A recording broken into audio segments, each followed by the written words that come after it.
Principal DG publication division और यहां मौजूद सभी सम्मानित देवियों व सज्जनों, मीडिया के मित्रों, ये मेरा सौभाग्य है कि राष्ट्रपति महोदया की विचार गंगा को आपके समक्ष रखने का मुझे भगीरथ मौका मिला है। आज राष्ट्रपति जी की जो पुस्तक आशाओं की उड़ान, विंग्स ऑफ होप्स का जो विमोचन हुआ है, जैसा बताया गया आपको, उनके 51 भाषणों का यह संकलन है जो उन्होंने समय समय पर राष्ट्र के नाम संदेश से लेकर विश्वविद्यालयों के दीक्षांत भाषण, नवाचार, देश के विकास में नारी शक्ति का योगदान, हमारी सांस्कृतिक विरासत और समानता की भावना पर दिए हैं। मैंने पुस्तक को सधी नजर से देखा है और मैं ये कह सकता हूं कि इस पुस्तक में संकलित सभी लेख 2047 के विकसित भारत के लक्ष्य प्राप्ति के साधन हैं। यानी विकसित भारत साध्य है और यह किताब उसका साधन है। पुस्तक के सभी लेख हमारी गौरवशाली विरासत को संरक्षित करते हुए प्रगतिशील विचारों के साथ विकसित भारत को गढ़ने के औजार बनेंगे, ऐसा मेरा विश्वास है। राष्ट्रपति द्रौपदी जी ने हमारे देश की विविधता के महत्व को जाना है, समझा है, वंचितों की व्यथा को पहचाना है। इसलिए आशाओं की उड़ान समानता की भावना का भी यह उद्घोष करती है। साथियों, अपनी सार्वजनिक व्यस्तताओं और संवैधानिक जिम्मेदारियों को निभाते हुए राष्ट्रपति जी ने ज्ञान और विचार का यह गुलदस्ता किताब के रूप में तैयार किया है। यह किताब पाठकों की मानवीय संवेदनाओं के साथ ज्ञान की भी यह वृद्धि करती है। राष्ट्रपति जी, जैसा आप सबको जानकारी है कि मूलतः वह शिक्षक रही हैं। इस किताब को अगर आप पढ़ेंगे तो लगेगा कि राष्ट्र निर्माण में वे शिक्षिका की भूमिका आज भी निभा रही हैं। किताब में उनकी प्रखर मेधा हर कहीं दिखाई देती है। उनका शिक्षक इस पुस्तक में ज्ञान की मशाल लेकर आगे आगे चलता है और पढ़ने वाला समझता है कि शिक्षा, नवाचार, राष्ट्रीय गौरव, वैश्विक संबंध, महिला सशक्तिकरण और अपनी सांस्कृतिक विरासत पर हम जितना जानते हैं उससे कहीं ज्यादा हम अनजान हैं। मैं भी शिक्षक रहा हूं, इसलिए एक शिक्षक के नाते हमें इस बात के लिए मैं सदैव सजग भी रहता हूं कि हम अपने भाषणों में भावी पीढ़ी के लिए कुछ वैचारिक खुराक अवश्य रखें, क्योंकि किसी भी देश के भविष्य की नींव शिक्षक ही रखता है। आने वाली पीढ़ियां भी उसी के हाथ से गढ़ी जाती हैं। इसीलिए कबीर ने कहा है कि यह तन विष की बेलरी, गुरु अमृत की खान, शीश दिए जो गुरु मिले तो भी सस्ता जान। अगर शीश देने से भी गुरु मिलता है तो इससे सस्ता कोई सौदा नहीं है। यह महत्व है हमारी परंपरा में शिक्षक का और उस शिक्षक के ज्ञान का। सृष्टि की सबसे शक्तिशाली चीज ज्ञान है और साथियों, आप सभी जानते हैं ज्ञान है तो ही जीवन है। राजनीति हो या समाज, सभ्यता हो या संप्रदाय, अध्यात्म हो या ललित साहित्य, व्यवस्थित ज्ञान का स्रोत पुस्तकें ही हुआ करती हैं।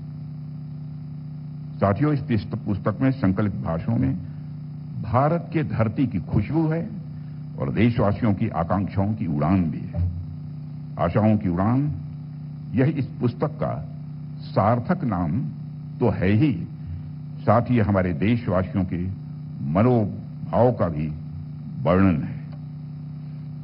मित्रों, मैं इस पुस्तक में देख रहा था कि राष्ट्रपति महोदया के भाषणों में सभ्यता से लेकर संस्कृति तक, इतिहास से लेकर वर्तमान तक, वर्तमान से लेकर भविष्य तक और धर्म से लेकर विज्ञान तक, कला से लेकर साहित्य तक, शिक्षा से लेकर स्वास्थ्य तक, हर विषय को, हर क्षेत्र को समाहित किया गया है। यह समावेशिता सिर्फ उनकी ही नहीं बल्कि भारत के चरित्र को भी दिखाती है।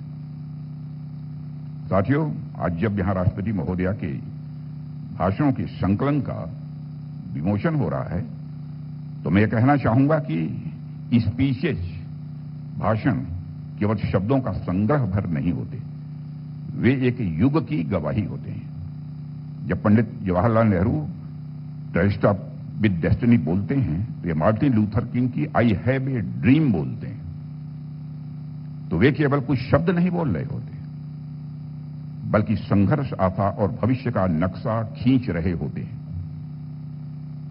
हमने दुनिया भर में देखा है कि कई बार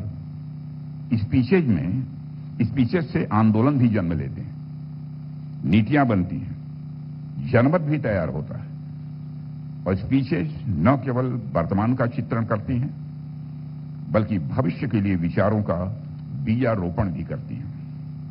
इसलिए मेरा यह मानना है कि जब स्पीचेज को संग्रहित कर पुस्तकों के रूप में प्रकाशित किया जाता है तो वे एक युग की बौद्धिक धरोहर बन जाती हैं।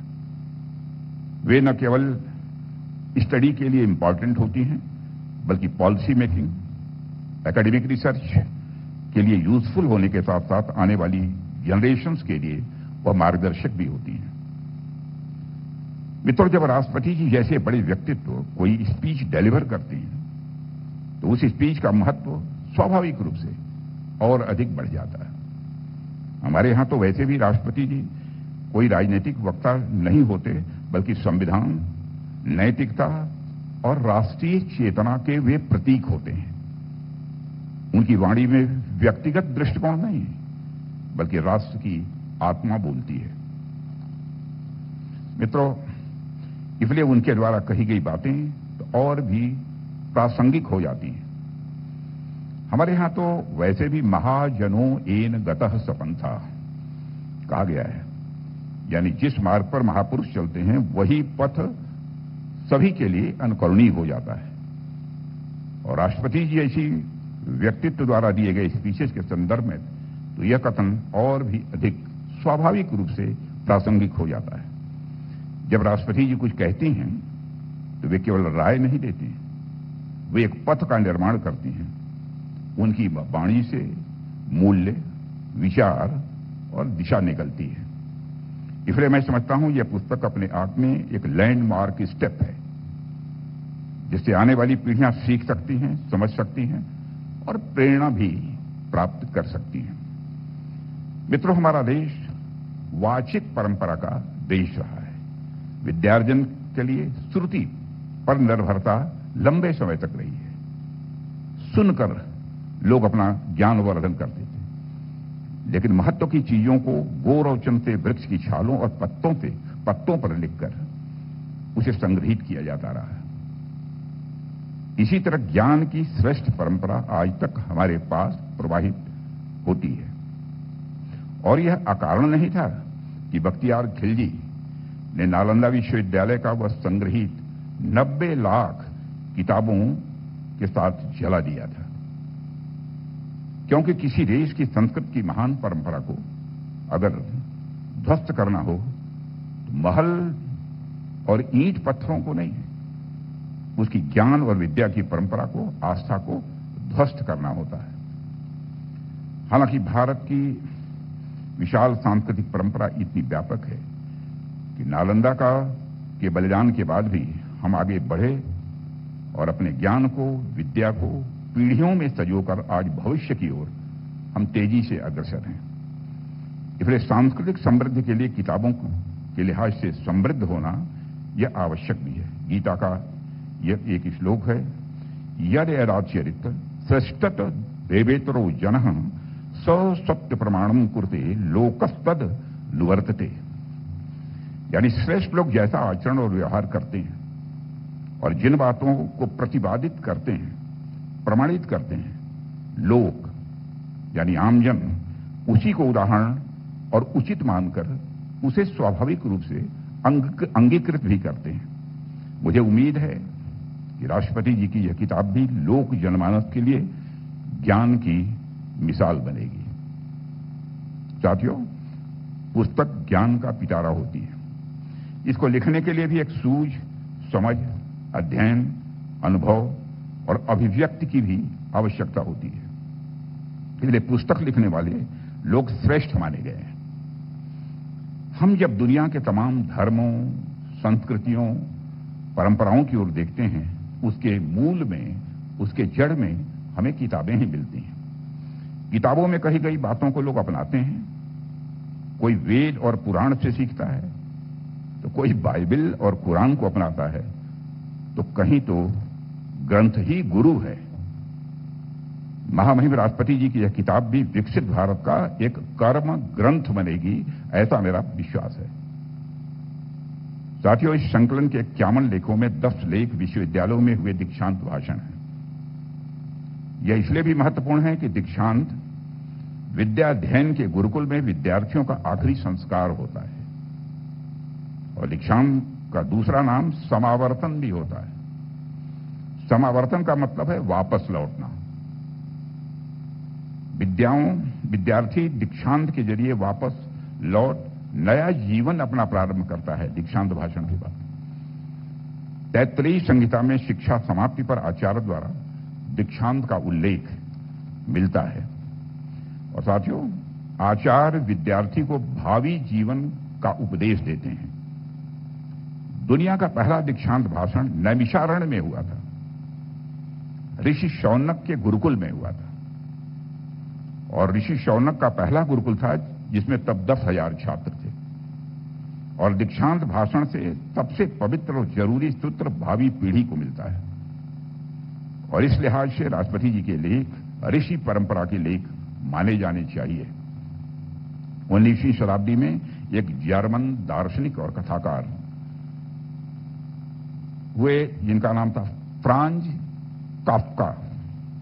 इनका कहना था कि अगर कोई किताब हम पढ़ते हैं, वह हमारी खोपड़ी पर पड़ने वाले हथौड़े की चोट की तरह नहीं जगाती है, तो हमें सोचना चाहिए कि हम उसे क्यों पढ़ रहे हैं।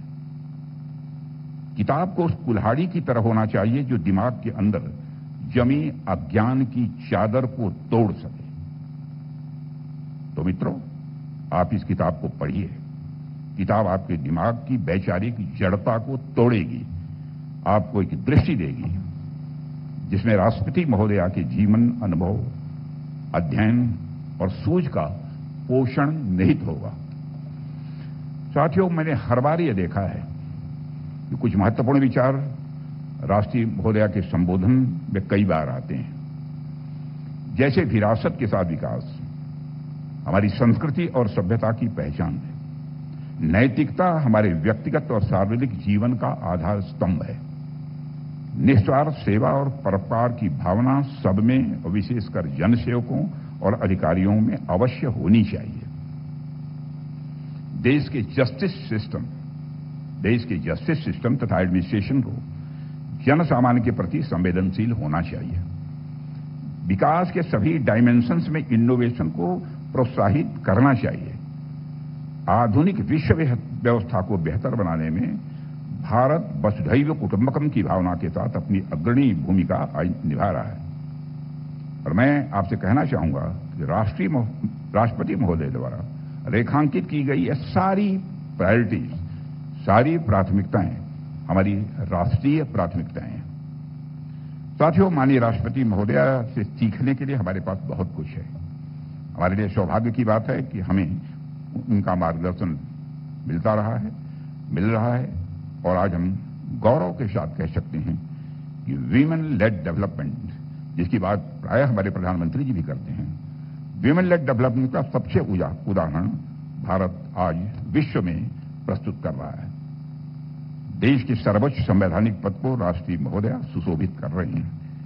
हमारे संविधान में यह बात उल्लिखित है, the supreme command of the defence forces of the union shall be vested in the president.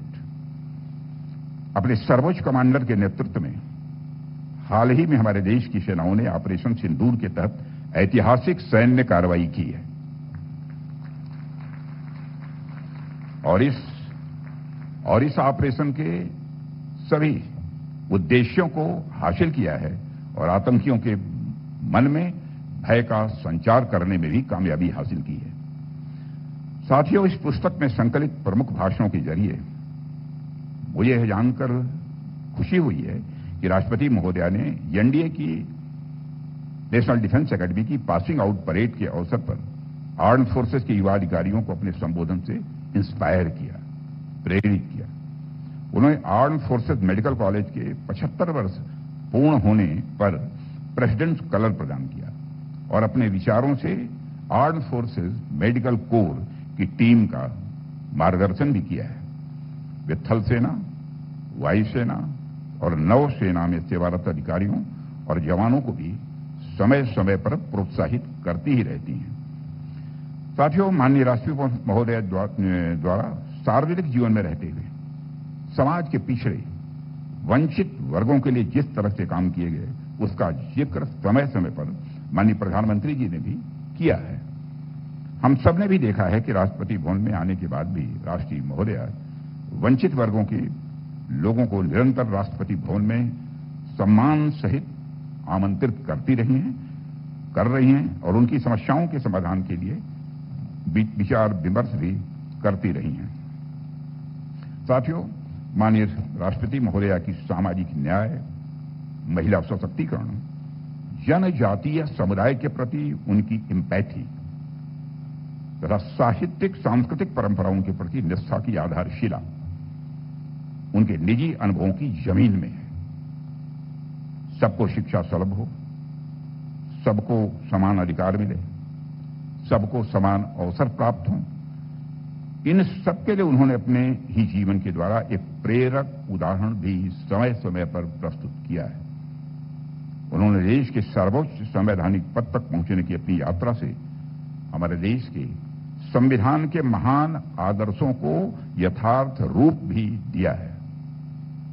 उनके जीवन में साहस, परिश्रम, जनसेवा और आध्यात्मिकता के आदर्श भी दिखाई देते हैं और इन्हीं जीवन मूल्यों के रिवर्बरेशंस उनके भाषणों में सुने और पढ़े भी जा सकते हैं। साथियों, 75वीं स्वतंत्रता दिवस के अवसर पर जब माननीय राष्ट्रपति महोदय ने उद्बोधन दिया था तो उस दौरान मैंने उनका संबोधन सुना था और जब मैंने इस पुस्तक में वह देखा तो स्वाभाविक रूप से मेरी स्मृतियां फिर से तरोताजा हो गई। और उस संबोधन में राष्ट्रपति जी ने एक स्थान पर महात्मा गांधी जी के कथन का उल्लेख किया था जिसमें बापू ने यह कहा था, जिसने केवल अधिकारों को चाहा है ऐसी कोई भी प्रजा कभी भी उन्नति नहीं कर सकती है। केवल वही प्रजा उन्नति कर सकती है जिसने कर्तव्यों का धार्मिक रूप से पालन किया है। मैं समझता हूं कि राष्ट्रपति जी के मुख से निकला बापू का यह कथन अपने आप में हम सभी भारतवासियों को कर्तव्यों का पाठ पढ़ाने के लिए अपने में पर्याप्त है। कर्तव्यों का पालन धार्मिक तरीके से ही होना चाहिए। यहां धर्म से मेरा मतलब किसी समुदाय से नहीं है, बल्कि धर्म से मेरा आशय उस आत्मिक, सामुदायिक और आध्यात्मिक दृष्टिकोण से है जो किसी भी व्यक्ति को काम करने की प्रेरणा देता है। कोई भी धर्म रहित नहीं है। पिता होना एक धर्म है, पुत्र होना एक धर्म है, देश का नागरिक होना यह भी एक धर्म है, मंत्री होना भी एक धर्म है। इसलिए हम सबको यह प्रयास करना चाहिए कि हमें जो कर्तव्य मिले हैं उनका हम पूरी ईमानदारी से, धार्मिक तरीके से पालन करें। साथियों, राष्ट्रपति महोदया के संबोधन के विषय में बहुत कुछ कहा जा सकता है जो कि प्रेरक है, ज्ञानवर्धक है, दिशा सूचक है और साथ ही साथ वह संवेदनापूर्ण भी है। इसलिए मैं यह अनुरोध करूंगा कि उनके प्रमुख भाषणों का यह खंड अधिक से अधिक लोगों तक पहुंचाया जाए ताकि वे इसे पढ़ें और माननीय राष्ट्रपति महोदया के सद्विचारों से वे लाभान्वित हों। साथियों, जीवन नहीं रहेगा तब भी किताबें रहेंगी। पुस्तक अमरत्व की देवी है। व्यक्ति रहता है, चला जाता है, लेकिन किताबें रहती हैं। किताब बताती है कि हमसे पहले कौन था, क्या किया, क्या दिया। इसलिए मैं इस किताब को मैं भविष्य के भारत का एक दस्तावेज मानता हूं। आशाओं की उड़ान भावी पीढ़ी के निर्माण में मार्गदर्शक किताब बने, ऐसी मैं परमात्मा से प्रार्थना करता हूं और ऐसी पुस्तक प्रकाशित करने के लिए मैं प्रकाशन विभाग और उसके संपादकों को भी हार्दिक बधाई देता हूं। साथियों, यह किताब भविष्य के विकसित भारत का सूत्रधार बनेगी। फिर से दोहराना चाहता हूं, यह किताब भविष्य के विकसित भारत का सूत्रधार बनेगी। देश और समाज इस किताब के लेखों की रोशनी में 2047 के भारत में हमारी भूमिका क्या होनी चाहिए, इस भूमिका को भी तय करेंगे। इस कामना के साथ मैं राष्ट्रपति महोदय की इस विचारोत्तेजक पुस्तक की के लिए फिर से अभिनंदन राष्ट्रपति महोदय का करता हूं। वैसे ही ज्ञान की सहज धारा बहाती रहें और हम सब उसका अवगाहन करते रहें। इन्हीं शब्दों के साथ अपना निवेदन समाप्त करता हूं। आप सबको बहुत बहुत धन्यवाद।